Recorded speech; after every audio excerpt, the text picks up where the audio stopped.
This episode of the Better To podcast is brought to you by Kitty Mystic and DM Needham, author of the Better To Burnout series, which includes her latest releases of Fairy Tales and I Love You and Is Love Just Another High. Welcome to the Better To podcast. I'm your host, DM Needham, or Donna, as some people call me. Today's guest is Wajid Hassan.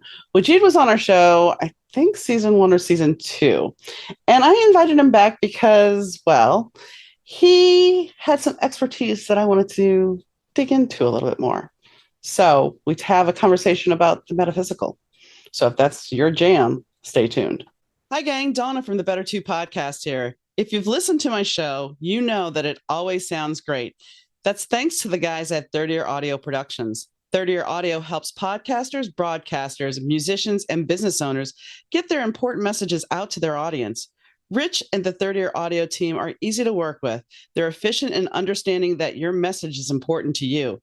With quick turnaround and a true caring of your needs, Third Ear Audio is your go-to for any audio message. Reach out to Third Ear Audio at 312-388-5596. Rich and his team will deliver for you. That's 312-388-5596. Or you can email them at info@thirdearaudio.com or visit them on the web at www.thirdearaudio.com. Hi, Wajid. How are you doing today? Hey, Donna, doing good. How you doing?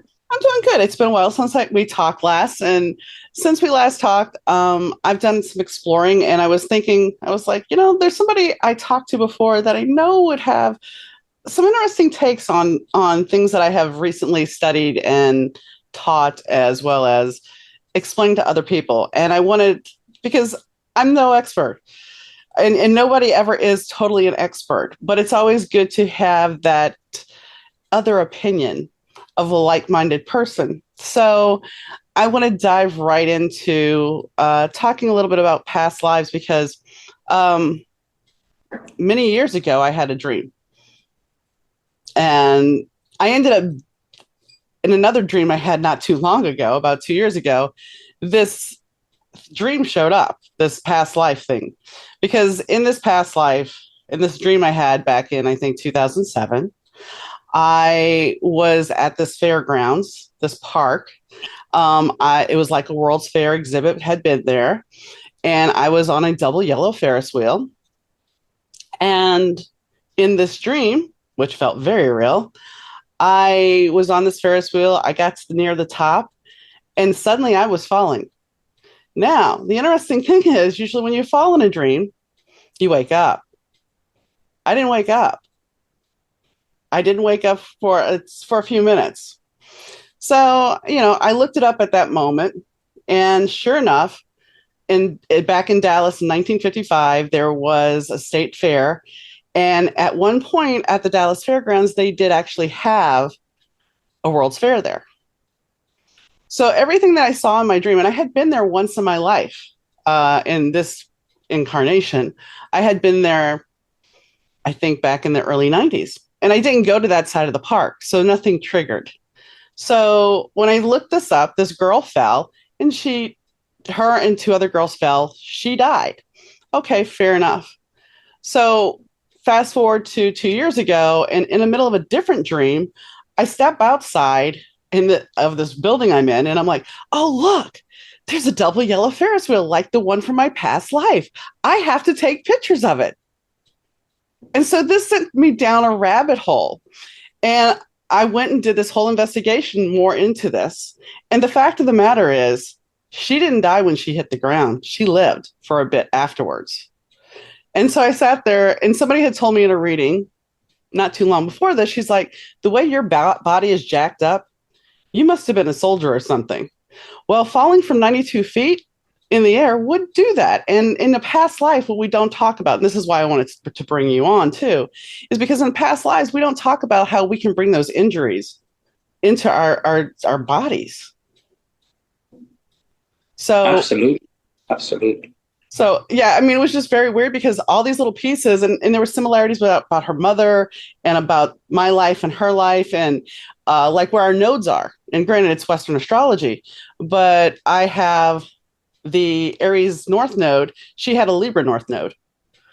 So her mother committed suicide and so did mine. So it was like there's some very much these commonalities. And she died on October 14th. I was born October 12th, and I was born October 13th. And there's actually 12 years between us, between her death and my birth.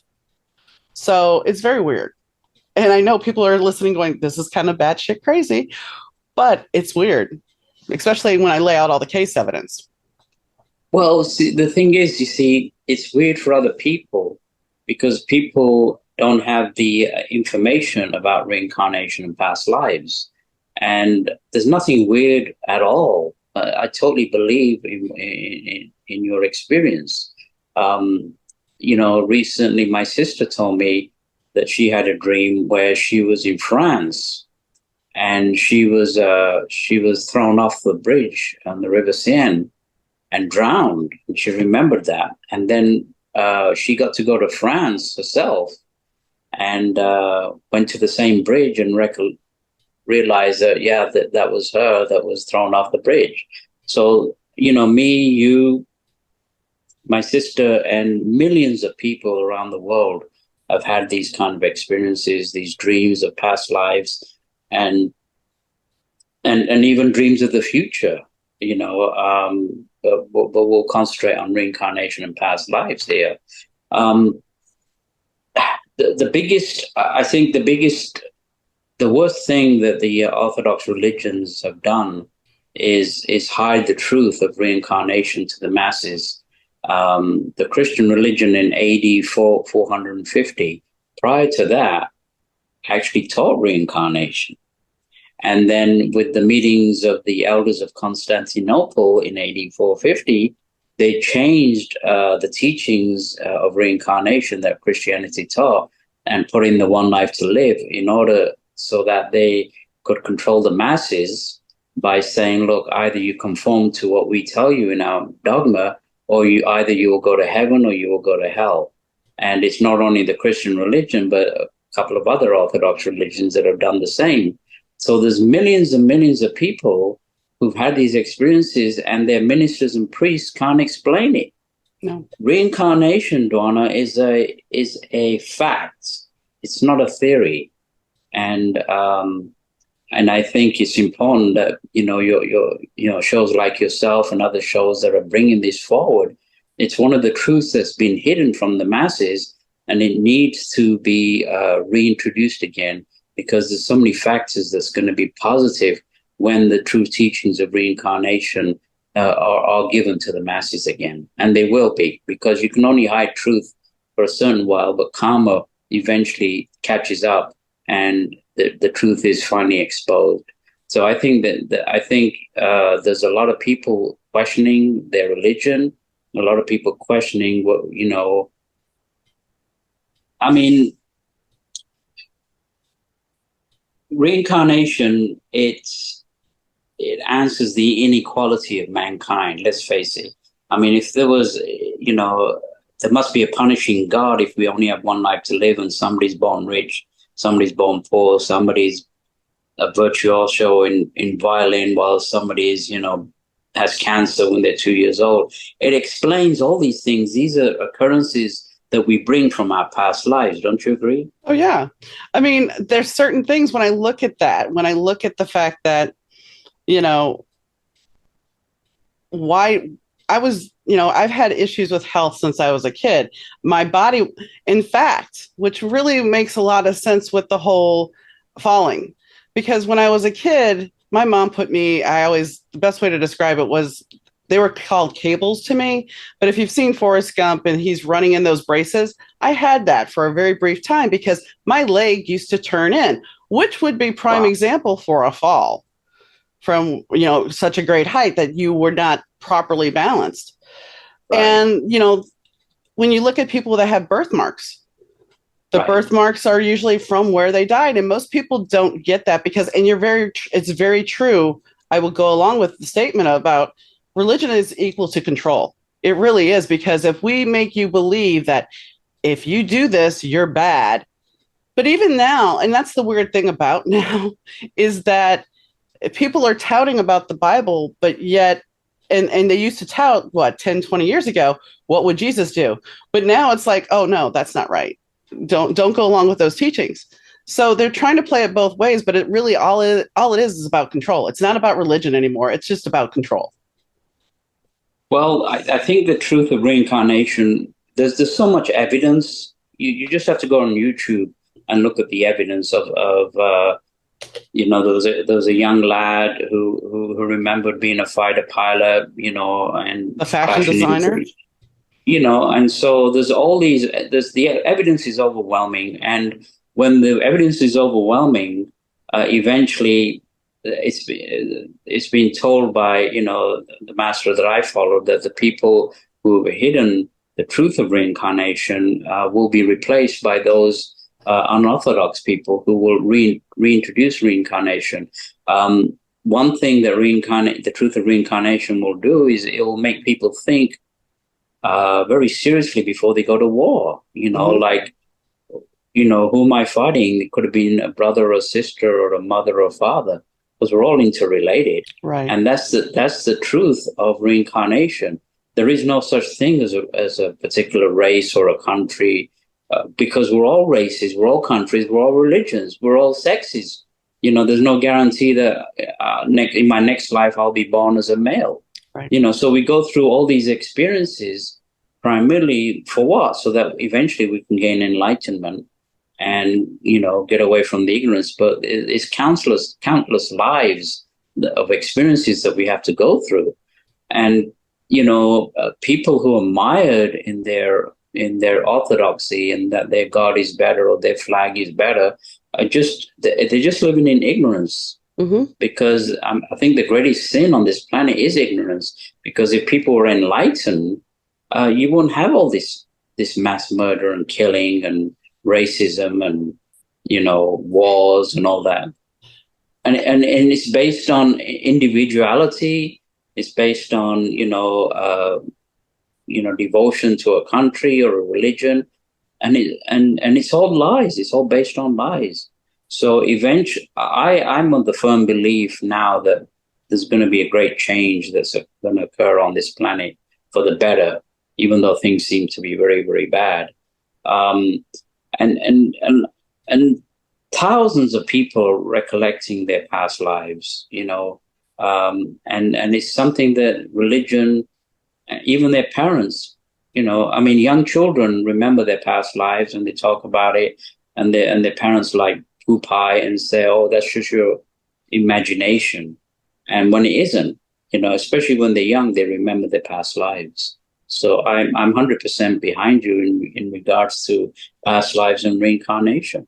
The only thing that I'm a little, hesitant about is that there's enough that we have to deal with in this life. Then if we investigate our past lives, I don't want to know that I was a soldier in battle that killed people, that kind of stuff. I think eventually when we're advanced enough and we're adepts, then we can recollect our past lives in a more balanced way. But if we found out, we weren't, none of us were Queen of Sheba, or, somebody had to clean out the horse stables, So, people are infatuated sometimes with past lives, but I think it's important to just focus on this life. But I think experiences like yours, experiences that other people have, I think are designed to help you in this life as well. Like you said, well, why was I born with physical challenges? Mm-hmm. And then you get that dream of falling, from a Ferris wheel. And so, sometimes the answers are given to you while you're going through these challenges. There is something interesting, too. So when I was a little kid, my dad would take me to fairs around Louisiana. And the only time I would ever go on a Ferris wheel would be if it was caged in. And everybody's like, why? And I'm like, because if it falls, I'll be protected. And this, I would just inherently say out of my mouth, no prompting, no reason for it, but I would say it. And when I had just graduated high school and we went to the state fair in Louisiana, and my best friend at the time, she's like, we're going to get on the Ferris wheel. I'm like, I don't want to get on the Ferris wheel. She's like, we're going to get on the Ferris wheel. Okay. So I acquiesce and I get on the Ferris wheel. We get to the top. And I start freaking out. And she's like, if you're going to scream, I'm going to rock it. And I'm like, don't. And she did. And I was in a severe panic. And now looking back, Yeah. it makes sense. But then both those comments made no sense. They had no context. But after, like I said, after digging in, and normally you don't get the grace of digging in, but there was a reason I was supposed to figure out all these little pieces. And Yeah. something else I want to touch on, because you said, kids remember these things. And when I teach intuition, I talk about the fact that as kids, we are highly intuitive. We will know things, and we are taught, whether it be by the school, by the church, by our parents, that you don't know what you're talking about. Right. But if so we're taught not to trust our own gut at that point because you're supposed to conform. Yeah, and and intuition, especially with women are more psychic than men. Intuition is one, I've said is one of the greatest light detectors that was natural light detectors ever given to man. And if we don't follow our intuition and our guidance from the still small voice, it gets us in a lot of trouble. And so again, that's another aspect of enlightenment, as you can call it, or advancement that people will give. They will start listening more and more to their sixth sense as opposed to their five senses, And so these promptings, in your case, certain experiences that happened, Mm-hmm. and if people follow their guidance, these are designed to help you in your current life and the challenges. Because let's face it, everybody on the planet is going through some kind of challenge right now. Oh, yeah. These are just very trying times, but we're never left alone. And I just as we have a lower power, I also believe we have a higher power that guides us. And I also feel, bring up the subject of deja vu. Everybody has deja vu, and they kind of remember. And so I'm in the strong belief that sometimes our life path is kind of laid out on us. It's not handed us on a plate, but certain experiences, I think, have been given to us by our higher power before we even reincarnated. It's been said that our higher power, before we reincarnate, actually chooses our mother and our father and our environment and our birthplace, so that we gain those experiences that we need in order to evolve. And so, those are kind of hard pills to swallow when you realize that maybe, like I had an abusive father, and I was like, why did I pick my father? It was so that I could have that experience in order to grow or evolve. So they're not necessarily nice experiences, but then some of them are also nice experiences. So each individual karmic pattern determines what you're going to be in this life. And again, another aspect of truth is we get exactly what we deserve if you believe in karma as well as reincarnation. So we all come with whatever we bought from our past life. Mm-hmm. And so, but at the same time, there's the children that are born to rich families, and they're given the finest education, the nicest schools, and they don't excel in any ways. And then there's some who were born in poverty who have risen up above all their challenges and become great men and women.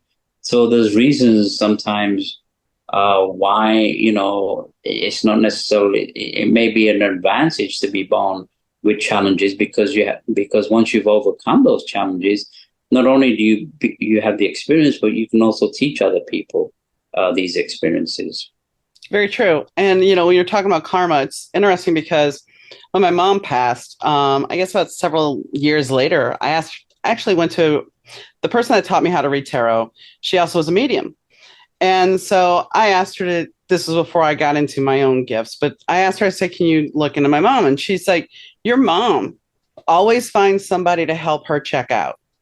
She never wants to complete her karma. She always finds a way to check out. And she will have somebody else do it before her, whether it's providing her the means or actually doing it. I'm like, okay. So see, And this is the thing when if we don't want to face our karma, if we don't want to go through those lessons and we check out, then we're just setting ourselves up to come back and do the same thing over again. And nobody really looks at that.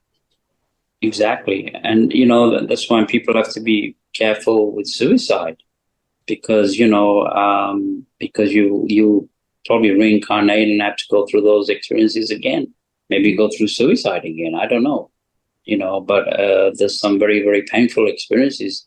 People are born with cancer and, people are formed deformed and, and yet, like I say, I sometimes think that the challenges in life, my greatest advancements have been overcoming my weaknesses or my karmic challenges that I had to go through. Some of them very painful, but I'm better for it now. I'm a little bit more wiser, more experienced because of those challenges. And so, my spiritual master said, "There's only one reason that we're on this planet, and we're not here to suffer." And the suffering is a cause of being manipulated, molded by forces that are more powerful than us, that manipulate us since and we conform to this kind of lifestyle that we have to go to school and work and retire and die, which is just basic materialism. But what my master said is the only reason we're here is to gain enlightenment, that this planet is a beautiful classroom. It's a gigantic spacecraft that's revolving around the sun, that's revolving around the galaxy. The solar system is revolving around the galaxy. And we're part of this beautiful planet, which has given us life.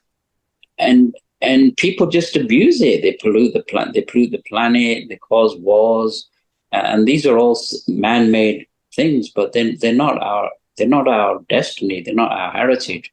Our heritage is to follow the real truths of nonviolence, living the right life, following spiritual laws, not necessarily religious laws, but basic spiritual laws that the great teachers like Jesus and Buddha and Patanjali and Krishna, they all had the same teachings, but not many people listen to them, and that's why we're in the state that we're in now, because we're just mired in materialism and thinking that material things are going to give us, and they do give us temporary security, temporary pleasure, but then in the end,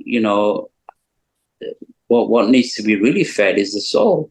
Because when we die, our body is clay, goes back into the earth, and now our soul goes onto these other different realms to gain experience, and then we come back and reincarnate and go through these experiences, and it's an endless cycle. Well, and till we reach the point, like the great masters did, where they reach cosmic consciousness, nirvana, ascension, where we can move on and go to higher planes. So that's our heritage, not all this suffering that we're going through. That's made by us, not by our higher power. Well, that's the thing, when you're talking about the consumerism, how we want the material, we go through this cycle, and that cycle perpetuates as we get older to raise fear and anxiety because we don't have enough money, we don't have enough this, we don't have enough that. But if we actually trusted, we would know. You said you didn't want to talk about future dreams, but I have to kind of do that because there was a situation after my husband passed where I was terrified about losing my house. I was terrified that I was going to lose my house. I ended up having this nightmare. And I always know when my dreams are kind of twisted when I have a tornado show up. So this tornado shows up in this dream and it's just crazy. It's coming. It keeps coming at the house. And my husband's in the house with me. He's already passed, but in the dream, he's alive and well. And I'm like, we need to get in the basement. He's like, no, we don't. I'm like, we need to get in the basement. True fact, he did do this one time when we had a tornado coming. He wasn't going to get in the basement and I made him. And we were fine. It didn't touch down. But so in this dream, I'm like, we need to get to the basement. He's like, no, it's going to be fine. And I'm like, no, we need to go. And he grabbed my hand and we went back to the dining room where we have a sliding glass door. And he opened up the curtains and he's like, look, everything is fine. And the truth was, I would see a year later that everything was fine. But I was so caught up in this chaos for like 6 months that this was going to be me losing my house, that he had already come to me in a dream saying, "You're going to be fine. It's going to be fine." And I don't think we always really pay attention to those dreams. It wasn't until after I was okay that I could look back and go, okay, so I had nothing to worry about, but because of the fear and anxiety from how we're taught, I didn't trust. Well, again, that experience, sleep is when part of the consciousness actually leaves the body and travels to the other planes unconsciously. But sometimes, people from the other side do connect with us. And in that case, where your husband gave you assurance, my mother, my father passed away a few years back, and he's always in her dreams, and telling her, well, when are you going to come join me? You're like, and she's like, she's not ready yet, even though she's 88. But yeah, we have dreams where we do connect with our loved ones, and also, our loved ones kind of watch over us as well. I remember a friend of mine, he had a terrible motorcycle accident, and he left his body, and he was surrounded by his relatives. He saw the white light when surrounded by his relatives, and they said, "Well, are you coming, or are you going to stay?" And he said, "Well, I kind of want to stay." And then he came back into his body. So, so our loved ones do watch us, the spirit guides that we have that watch us. I had an incident in London when I was driving, and I reached a cross section, and I was about to go, and this voice suddenly said, "Brake." And I pushed the brake. I don't know why, and this truck came whizzing by. Now, if I'd moved forward, I would have been crushed or killed. So, there are other, higher elements or guides or relatives that do watch over us as well. So that's kind of reassuring. I don't think it's necessary to contact them, but for the listeners can rest assured that we have benevolent people that watch over us. Speaking of future dreams, again, my sister, I believe, is very psychic. She had a dream when she was 10 that she was in a festival where she saw the statue of the Virgin Mary. And she was raised as an Orthodox Muslim. So she asked my mother, she said, "Are we Christian?" And she said, "No." She said, "Are you sure?" She said, "Yeah, we're not Christian." And then years later, she had a lifelong dream to go to Machu Picchu in Peru, and she attended this carnival. And sure enough, there was a statue of the Virgin Mary as the procession went by. And she remembered that in a dream, close to 40 years before that. Oh, yeah. I recently had an experience similar because I was going through an old dream dictionary, and there was a certain person in my dream back in 2001 that said, "I can't talk to you until I finish selling these t-shirts." I was like, okay. So fast forward to this year, and this person is now selling t-shirts. And I was just kind of like, oh, all right, explain that one. You can't. I mean, sometimes they are future events. I mean, even the month before my husband died, I had a dream that we were in the parking lot. There's a parking lot for a shopping center, and in real life, we were in Burger King, which is next to this parking lot. But in this dream, we were in the parking lot, a tornado came, picked up the car, and I'm like, I don't want to die. And then set it down and took us to a hospital, there was a hospital, and it was a red brick building. So in reality, we were in the parking lot at Burger King because his sugar was low. This was during COVID. He did not have COVID.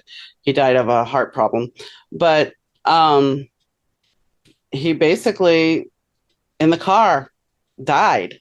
And they took him, they revived him at the hospital, but it was a red brick building. And I had it almost a month to the day of him dying.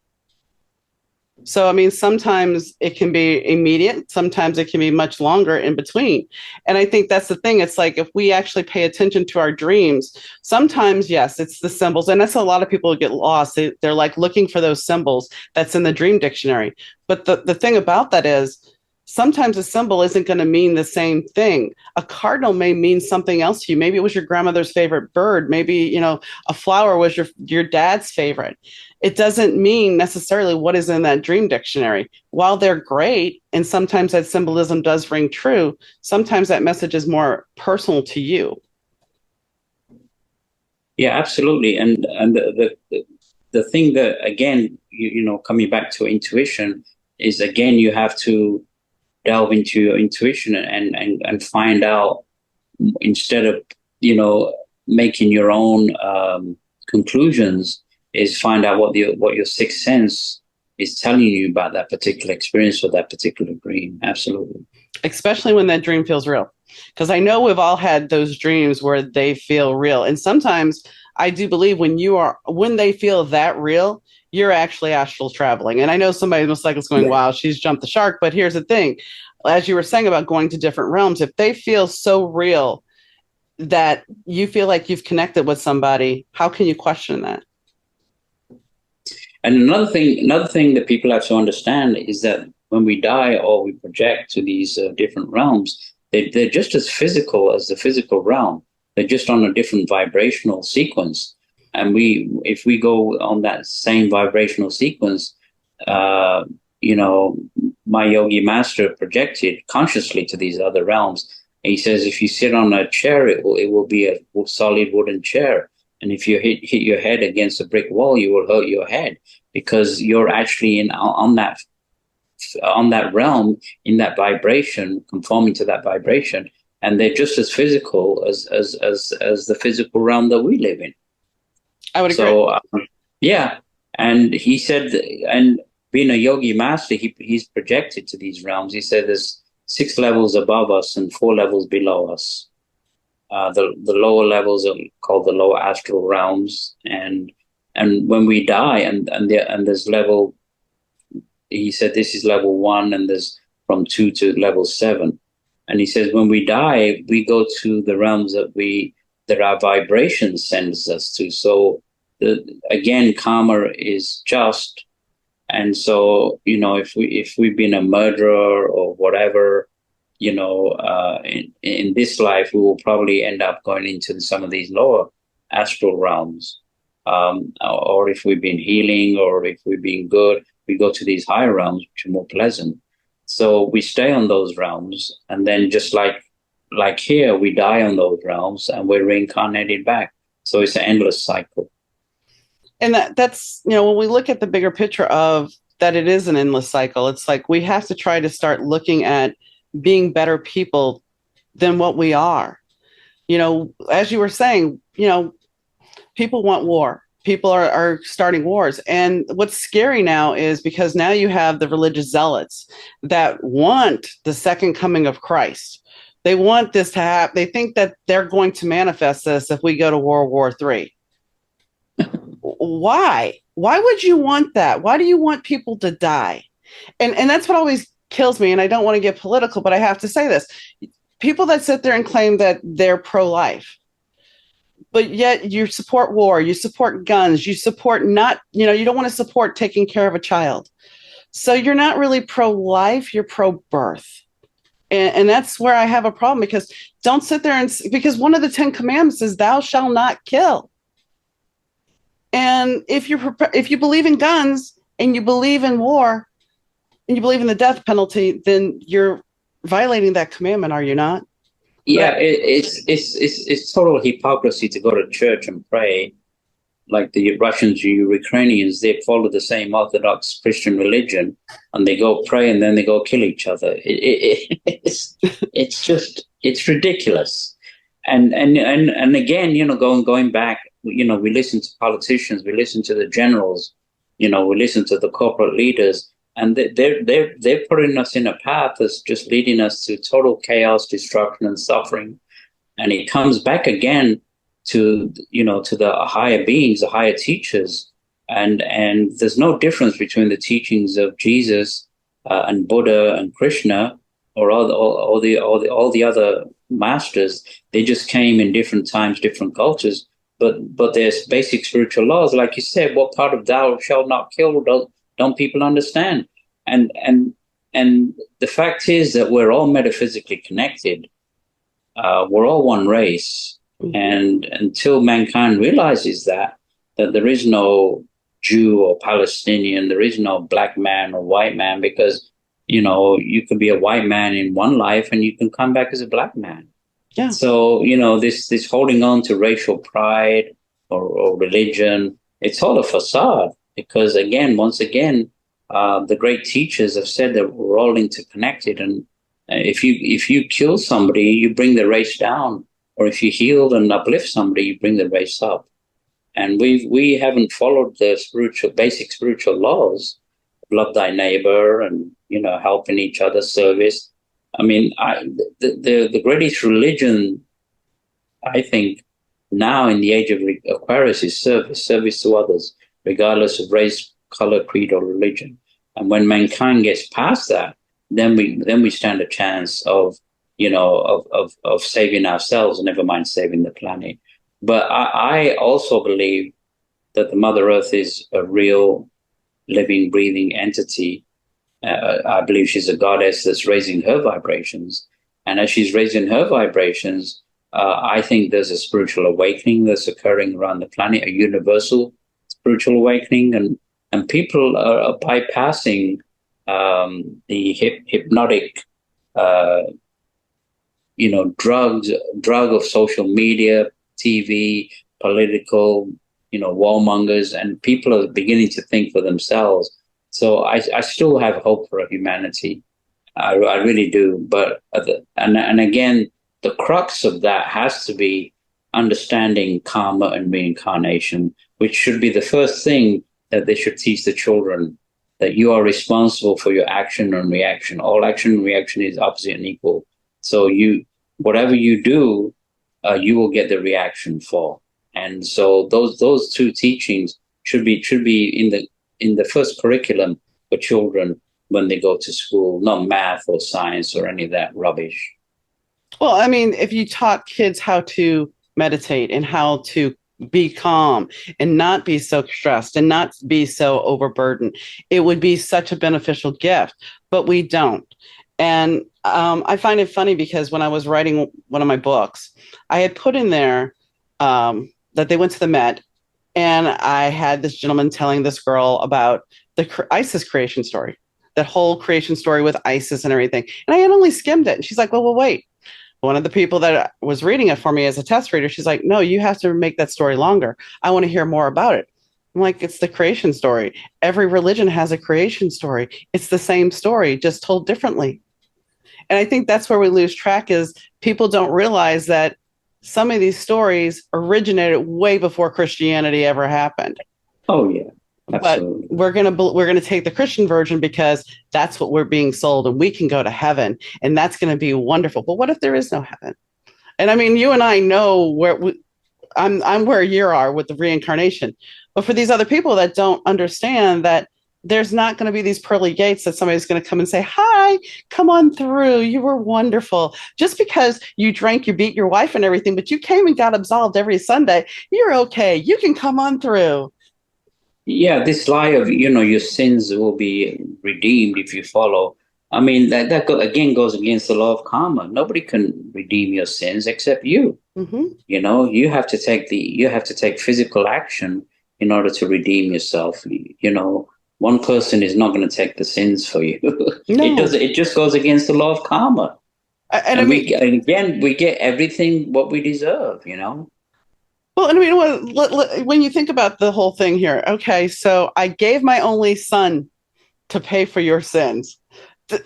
Well, okay, so what kind of person are you that you would have given your son to absolve mankind of their sins? Well, see, it's an easy route that, if you believe, then you're saved, and it doesn't work that way. Mm-mm. It doesn't work that way, and like I say, prior to them taking that reincarnation out, that's when they put in the son of God and all this other stuff, which is all a fabrication. And people need to understand that, the truth will come out. The truth will come out. And again, those people who are keeping these truths of reincarnation will be replaced. by karmic law, because you can only get away with so. I mean, you look at all the tyrants; they all went down. Nobody stays in power. No. You know, no, they're allowed to for a certain time, but when karma finally kicks in, they all fall down. Doesn't matter how strong they were. You know, Roman Empire, the Nazis, the fascists, the communists, they all went down based on, their dogma of control and murder and pillage, and it just doesn't work. So I think there's hope for mankind, and if mankind doesn't wake up, I also feel that those who do conform to the spiritual energies and conform to the spiritual laws, I think will be allowed to stay on this earth. I think the rest will probably be reincarnated on another planet. That's what my yoga master said. That they won't be able to stand the spiritual vibrations in the years to come, and they won't be even be allowed to stay, because they won't be able to handle the vibrations. So they'll be taken to another planet and go through their reincarnation cycle there, and maybe their horrible wars and murder and pillage again. Maybe they get their rapture that they've been wanting. Where they're all there is a new age coming. There is and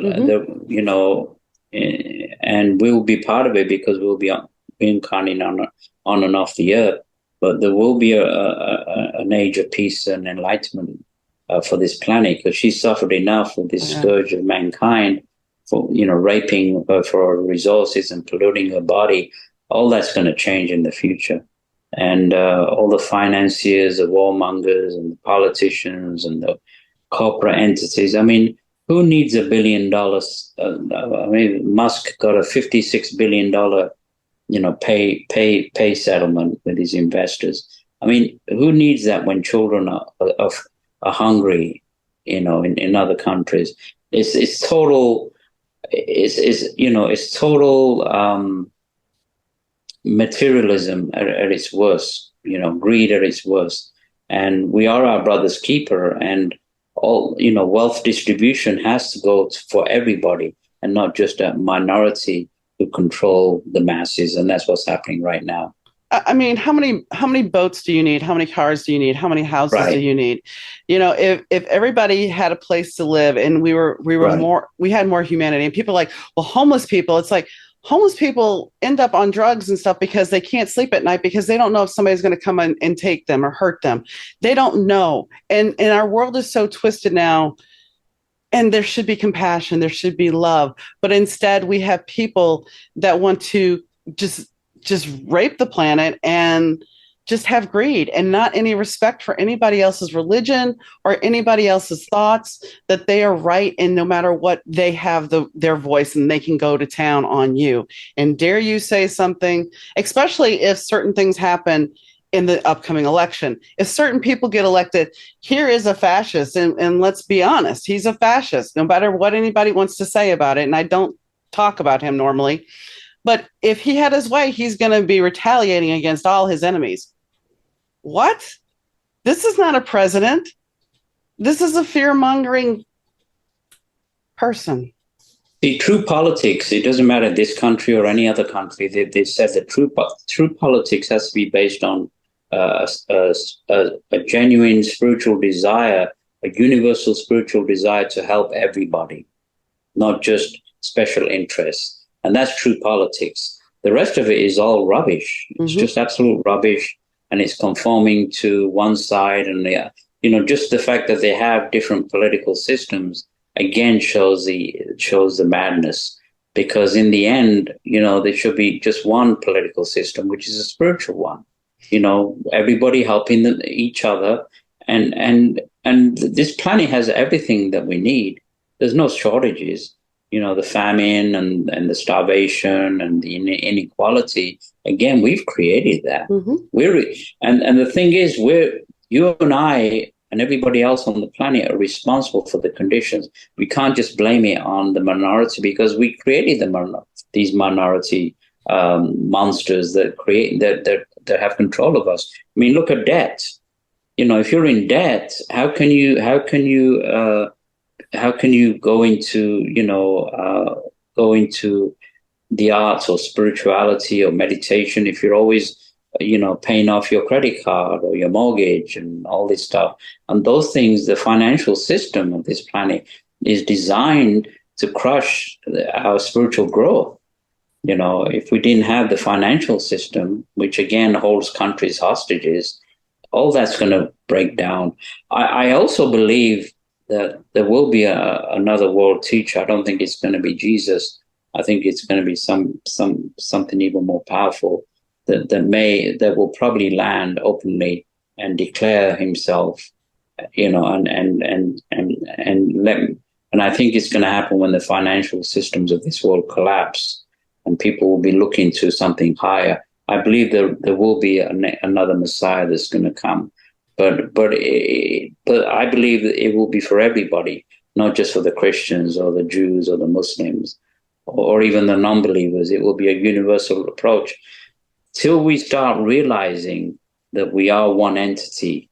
We all bleed red, and we all think the same. We all have the same emotions. We're human beings. We're world citizens. We're not tied down to any race or culture. And the more that reincarnation is taught, I mean, reincarnation can be abused. I mean, you look in India, look at this caste system, or they see a beggar on the street. Well, that's his karma in his past life, and that can be abused as well. And if they do that, then they don't understand in their next life why they became a beggar, right? Because they ignored the beggar on the street. So that can be abused.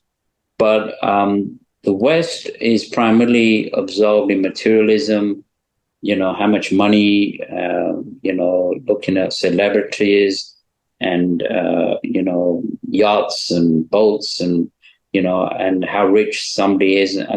And that's the God that a lot of people worship is these billionaires and millionaires who only have one interest, which is their own. They don't care about the masses.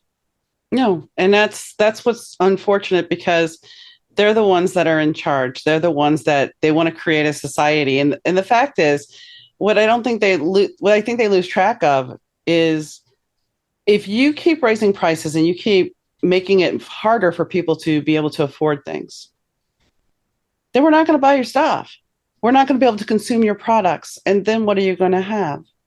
We're not going to be able to, and at a certain point, we're going to totally reject you. We're going to, like you said, we're going to reject social media. And some of the younger generations have started to see that social media is detrimental to their mental health. And nobody really talks about that, the detrimental of social media and the instant gratification. And when we go back to the financial systems, I'm a kid of the 80s, or a teen of the 80s. If I wanted something, I put it on layaway. I didn't have a credit card. I put it on layaway. I got to pay it off. I got to buy it. There was no interest. And when they decided, oh, well, we can charge you interest, and we can charge you crazy amounts of interest, and we can make you then a slave to the corporate America, this changes the game. And like you said, you can't focus on your spirituality because you're always chasing that dollar. Because now, and not only that way aspect of it, then we have to have, oh, look at what I have. I have this. Wouldn't you like this? You should buy this. Come on, just use your credit card. It'll be okay. Yeah. And so we're always trying to keep up with the Joneses over here too. Well, the thing people are now realizing that there's, the starvation. But there's another starvation that people are not aware, is that we're starving our souls. And our soul, we're spiritual beings in physical bodies. Mm-hmm. People are realizing that now. And unless we feed our soul with good vibrations, with meditation, with prayer, sending out energy. I mean, people talked about an energy crisis in the world. Well, my spiritual teacher said there's only one energy crisis in the world, which is the spiritual energy crisis. We're receivers and transmitters of spiritual energy, pranic energy. And if we resolve that crisis, then all other crises in the world will automatically resolve. So we look at more of the base physical and the care of the base physical than we do our aura, our psychic centers, our soul that needs to be fed on a daily basis. Mm-hmm. So that's the least part that they realize, which is the most important part. because that's what we take with us when we die, you know. Mm-hmm. And another, go And how ahead. many yachts and airplanes are you going to take when you die? You know? None. And that's the thing I want to touch on too, because something that like for me, being a writer, if I don't write, I can tell my mood gets a little bit I'm not happy. I have to write. And the thing is, when I talk about writing, I'm very passionate about it. I've taught tarot and I've taught intuition and I've taught a writing class.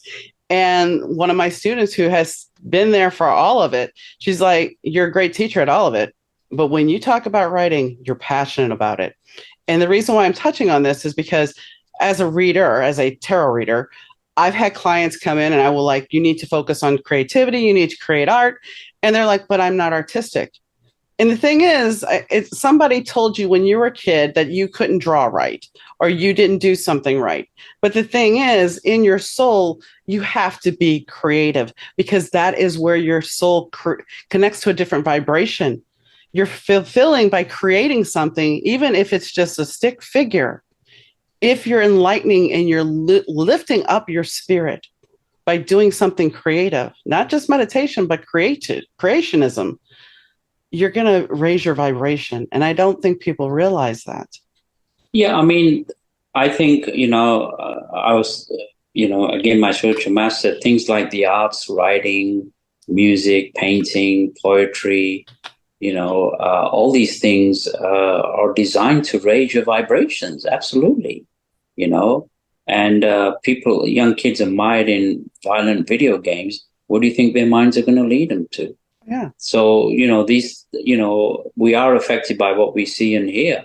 And so this mind mush has to stop. And, how many people, people are glued to their iPhones. You go around, everybody's a zombie now, just looking at their iPhones, looking at their messages or their TikTok. And they're not looking up at at the sunrise or the clouds or the birds or the wind. I mean, I've seen families go into restaurants now and the kids are on the video games. They're not even communicating while they eat. Yeah. So all that is again, molding the masses to conform to these very, very bright individuals behind the scenes that control the money.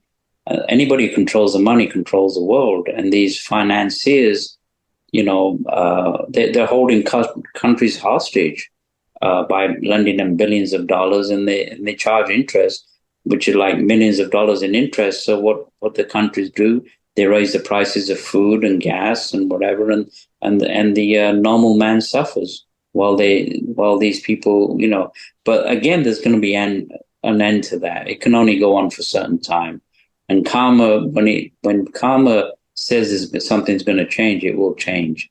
And I think the financial systems will collapse, and mankind will have to eventually learn that we are our brother's keeper. And these billionaires, walking around. I mean, I hate to say it, but it's pretty obvious where they're going to be in their next life if they don't use their wealth properly. More than likely, there'll be a starving child in Sudan or India or whatever. Again, not to punish them, but to teach them that you can't do these things. Karma doesn't punish; it teaches. Right. So it's exact, but it I mean, it's been told that if you murder somebody, you may get away with it with a good lawyer in this life. You may not even go to jail. But in your next life, you'll probably be murdered in the same way. Again, not to punish you, but to teach you that you don't do these things.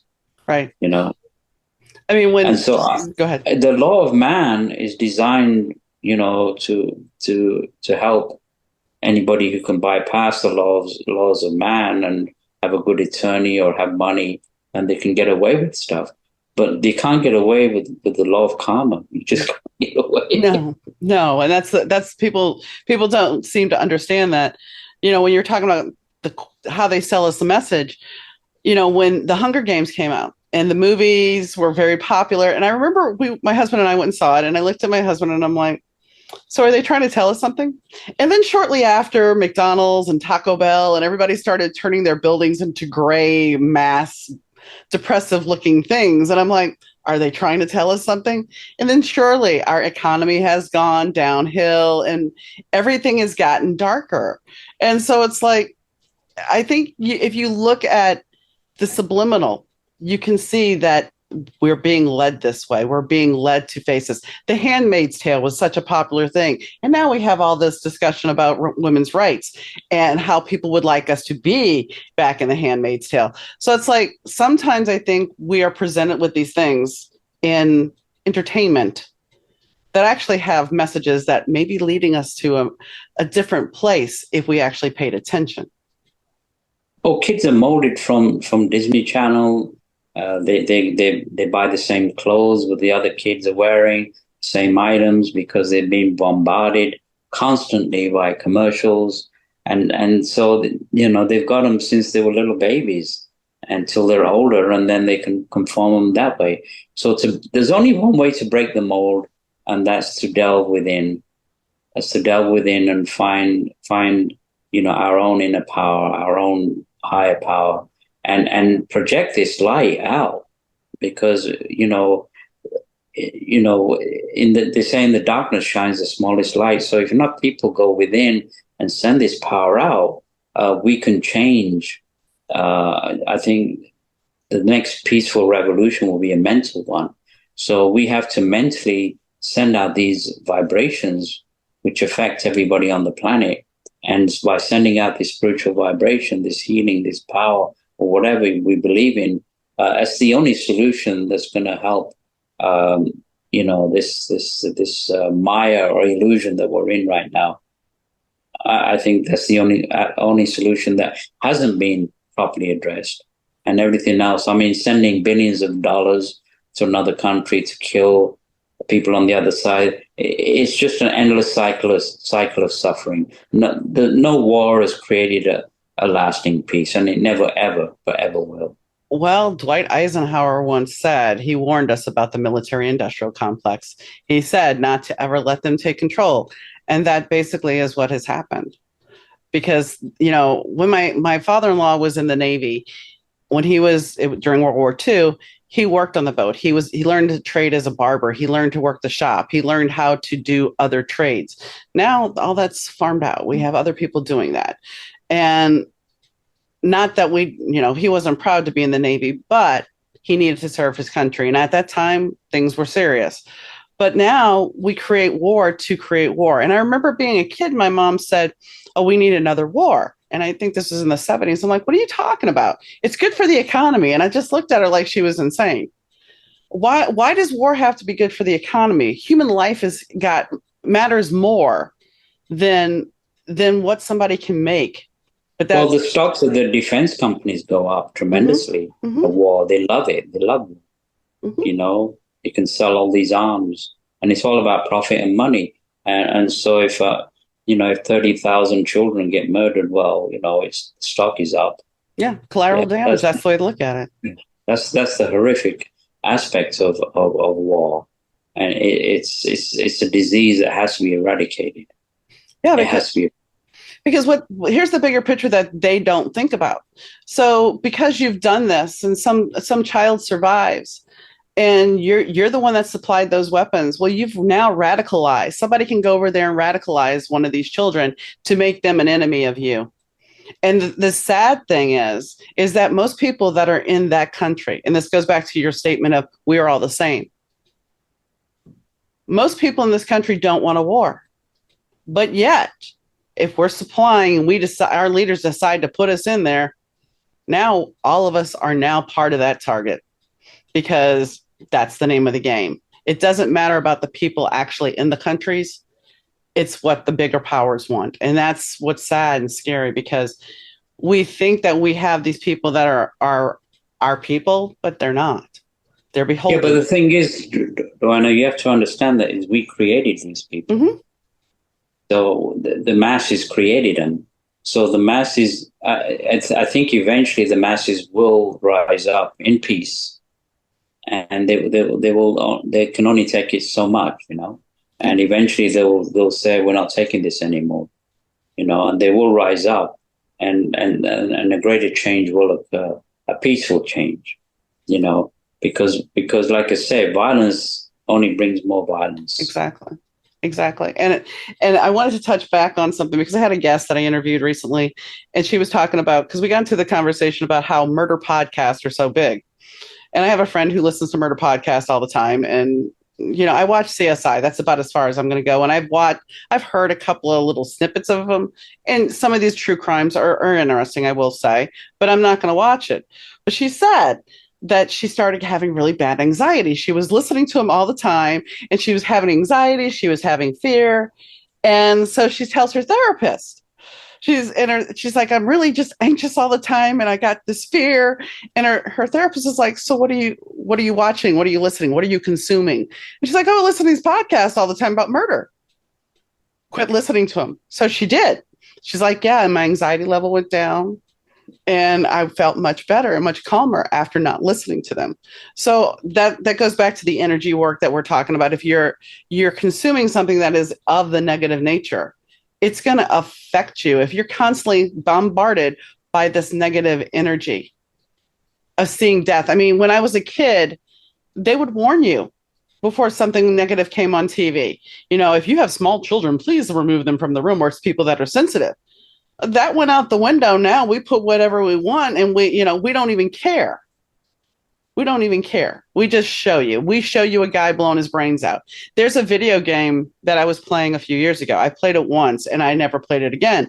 And in this game, this woman is getting torn apart by dogs, and you can hear it, and you can see the screen I'm just like, I can't do this. I can't do this. And like you were saying, kids are playing these things. Well, you see, the subconscious remembers everything. Mm-hmm. From our initial creation, all our past lives, everything is remembered. So all these things stay in the subconscious. They must come out in one way or the other. Absolutely. So, I mean, if I don't do my prayer and meditation in the morning, I don't have a good day. So I always align myself. I think everybody needs to start with, instead of playing the video games or watching the news, is to sit in the garden and have some coffee and do some meditation, do some inner prayers. I mean, feed the soul before you go out and, into the normal world. And, if enough people did that, we'd have a much calmer world. I think there was some prisoners in Thailand, and they were taught meditation, and the violence in the prison drastically reduced 80%. Wow. But that's the thing. If you think about, if we did this in corporate America, if we took the time to do this, and we took the time not to get so engrossed in the politics of the world and all the anger in the world, things would be better. I mean, when my husband, he was in the process of dying, I knew so in 2019, we were told he was going to die. He was on borrowed time. So he lasted until June of 2020. But during this time, COVID happened. And I remember when it started getting really bad, when we had the lockdown, he would watch the news at night and he would start crying. And I would look at him like, we don't have to watch this. I don't want to watch this. And he's like, I do. And I just thought to myself, you are actively dying and you're watching all of this, which is just more soul sucking. I'm like, I'm going upstairs to write. And I know that may seem uncompassionate to some people, but it's like I was protecting myself because I was already dealing with his death impending. And now you want to magnify, and I already know what's going on. And my job at that point in my mind was I quit taking him anywhere except dialysis, was he has to stay home. I have to protect him. And so the last thing I needed to know was that this is getting worse and that I may get it and he may get it. And, you don't want to think about those things. No. And that lowers your vibration. If you're watching people and all that news back then, it's like when 9/11 happened. Every channel for days, all you heard and all you saw was that. And it was so the news media have, their saying is, if it bleeds, it leads. Mm-hmm. And it's especially designed, it's cunningly designed. It's not something that's haphazard. The news media is run, I think, basically is run by probably Associated Press and Reuters. They control pretty much most of the news in the world. And so it's controlled by those who control the main media. And if you notice, most of the news is the same around the world Mm-hmm. because these corporations control it. And the more doom and gloom they can do, the more they can keep the masses down. Yeah. You know, there's never any good news. It's all bad news. Even the local news, all they do is scan the police scanners, and they go running there and they talk about this murder or this crash or whatever. It's just endless. So, yeah, we are affected by what we see and hear. So I limit myself. I get enough to know what's going around the world, but I know people, they have their TV on all the time, 24-hour news, just, mind mushing them. Okay, it's okay to have an understanding have a quick glimpse of what's going around the world, but then focus your other mind on your spirituality and sending out the power and light. That's more beneficial than getting depressed over the news. And again, it's cunningly designed to keep people depressed, just like debt and everything. But we can rise above it. We're given the power these days, the inner power, with the raising of the Mother Earth and other energies that have been, because of the Aquarian age and the alignment of certain planets, these are sending beneficial energies to mankind at this time. So we can make use of these energies and radiate them out, and we can change this planet for the better. We can. I know we can. And that's what I hope moving forward in the next few years, that we see more positive changes, that we see that man, woman, child, that we are one entity and that we can support and lift each other up, that we don't have to look at you and not like you because of your sexual orientation or because of your religion, that you can be here and be happy, and that we don't have to just keep working constantly. Because let's be honest, eventually either AI or automation is going to take your job anyway. So what happens at that point when nobody has a job? Do we turn into what happened in the movie WALL-E? Did you ever see the movie WALL-E? It's a cartoon. It's a cartoon, but basically, what happens is it shows an apocalyptic world that the world upstairs could not be sustainable because of all the consumerism that we had. So now we have all moved underground, and we basically are all in movable Barker lounges watching TV and overweight because we don't do anything anymore because everything is done for us. And so you just have to wonder, where do you really want to be in life? I don't want to be in a Barker lounger for the rest of my life. I would like to have an enlightened life. And I can't tell you, when you're talking about the sunrise, I remember when I lived in Chicago proper and I had to take Lakeshore Drive to get to my job. And to see the sun come up over the lake is one of the most magnificent things. Yeah. And if we take the time to just look at nature sometimes, we would see how beautiful the world is. We take for granted the air that we breathe, the sky, the atmosphere that's been developed for us. If the atmosphere veered a few degrees, we'll all be dead. Mm-hmm. Now, how is that possible? It doesn't happen by chance. And the fact that the sun gives us everything that we need, the earth gives us everything that we need. We take all these things for granted. And that's what I show tremendous respect to the indigenous tribes of the world that worship the earth, that give thanks to the sun and the moon and the earth and the fruits, and the nature spirits that control the weather. And we need to go back to nature. Like you said, we need to go back to our own heritage, which is being part of the earth, being part of the solar system. We're part of the cosmos. That's what we are. But we've isolated ourselves based on our greed and avarice and control of others. The ultimate power is not money, it's controlling the people. So the people who control the money, they have all the money they want, but they want control over the souls of people. That's the ultimate power. But they can only like I say, Hitler only lasted a while, as did Mussolini and Julius Caesar and Pol Pot and all the other tyrants, Stalin, Genghis Khan, all these monsters that came and led countries to mass murder. I mean, how did their countries fare after that? didn't do very well.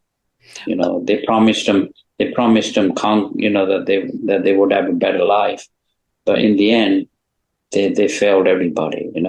Well, and that's why when I look at certain people that is running for president in our country, I look at that. I look at being in high school and learning about the Holocaust and looking at my teacher going, how is this allowed to happen? But then I look at what's going on today with the same propaganda and the same messaging, and I go, well, that's how. Everything okay? It's just so funny. A pigeon landed while we were talking. A pigeon has never landed on my windscreen. So I thought that was just very relevant. It is. My cat's going to go crazy, but yeah, the pigeon is looking inside. So I thought that was very interesting. It is. It is. But I mean, I see with the same messaging that basically we're headed there if we're not careful, because he's promising these people that we're going to go back to this, this, and this. And these people think that they're not going to be affected. But ultimately, wasn't that the way Hitler played it out? I'm going to give you this, and then everything is going to be fine. We murder the Jews, everything's going to be great. Mm-hmm. All it led to just more mass murder and destruction. Yeah. Just based on a lie, total lie.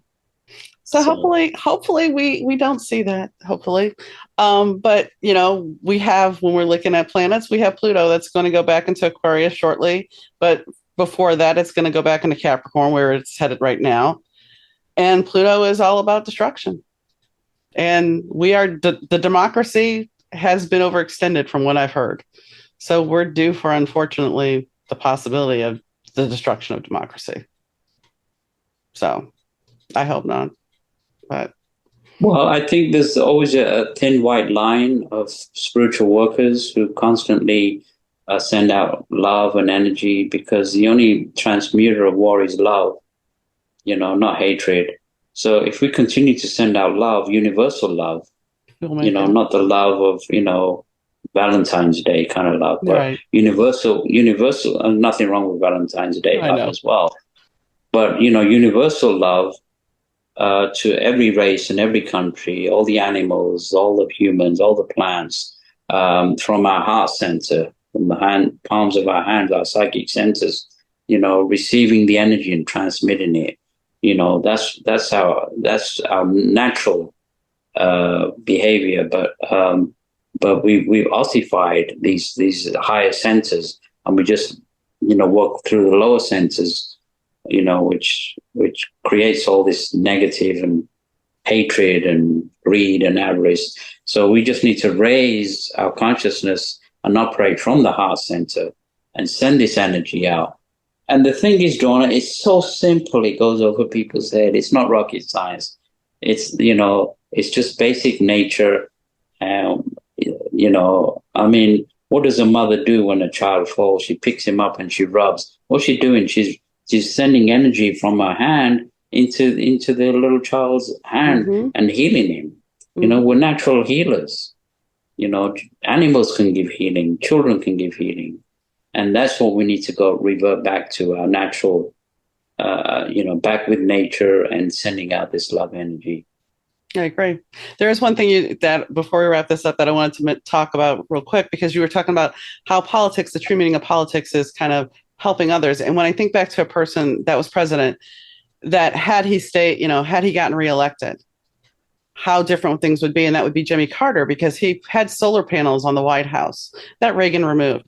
But Jimmy Carter spent his life helping build houses and helping do things for other people. Yeah, that's the kind of politician we need. Exactly. Exactly. I think the greatest political speech ever made was the Sermon on the Mount. You listen to it carefully, it has the answers to all our problems. If only we would have somebody that actually genuinely could be for the people. And yeah, I mean, that's the essence of politics is spirituality, for caring for everybody and not just caring for their political parties or their side, but caring for the other side and taking care of everybody, and not just special interests, because politics is all based on special interest. You know, people go into politics, they suddenly become millionaires. Where did they become millionaires from? Well, and let's be honest. While they're sitting there name calling each other, I'm pretty sure some of them go out and have a drink afterwards because a Oh, lot of for this is sure. all theater. I For often sure. I often Well, jo- it's the people in the back that control the politicians. Politicians just puppets to the financiers and the corporations. Mhm, We know that. You mhm. know, it's everybody knows that. You know, It's the Wizard of Oz come to life. yeah. So, is there anything that we did not cover that you want to add? Um, I think we covered quite a bit. I think we need to end with again with that positive message that things are going to get better. They may seem to be getting worse, but I definitely believe that the seers of the past and the present have foreseen a beautiful future for planet Earth, and we can all be part of it. We don't have to be left out, and if we conform and raise our vibrations and send this love energy out, we can be part of this great change. And so we'll end it on a positive note. Thank you, Wajid. Thanks, Rana. You might have heard my voice hosting the Better To podcast, but did you know I'm also the mastermind behind the Better to Burnout book series? The stories unravel the lives of Nigel Hartigan, the groovy bassist of Sambuca Fedora, the stunning singer model Ava Richards, and the suave record executive singer Russell Langford. Love, romance, and drama run rampant as their lives tangle up. But brace yourself, folks, because not every tale has a happy ending. Snag your copy today from most online booksellers. So the conversation with Wajid kind of went all over the place, and it was what I expected because we were talking about the metaphysical. And as we've discussed with several other guests as well, that we are all connected, that there is no such thing as race. These are labels that are presented to us that we are supposed to conform to. And, labels is not a thing I care for. But I think it's a bigger thing that we have to look at, and we've talked about this last time Wajid was on the show, is that if we raise the vibration of not only ourselves, but of the planet to a more positive thing, that means turning off the negative, which is not always easy to do because, let's be honest, anytime somebody drives past a car wreck, you're going to gawk. And that's kind of what we're doing on TikTok and whatnot. I mean, I just recently saw, and yes, I'm taping this episode way ahead because of my move. I just recently saw somebody out somebody's spouse on TikTok. They were on a plane, and the fact is, this girl who had no business doing it was videotaping them and then saying he's most likely going to a hotel with her. And so then people tag the wife. I mean, granted, I'm not condoning what he did, but is it any of her business to police this person? And at what point are then you bringing sorrow onto somebody else? This is his karma. She may know that he does this. She may have somebody on the side. You don't know the facts. And the fact is, if you're going to police somebody and it's not your business, then, but when you really, when you really look at where we're going, we have to be more positive. We have to quit the train wreck mentality. We have to quit watching shows where people are abusive to each other. I mean, a lot of reality TV isn't reality at all. It's craftily edited and it's there to make ratings happen. So we watch these things and we're titillated and we're excited because all the drama.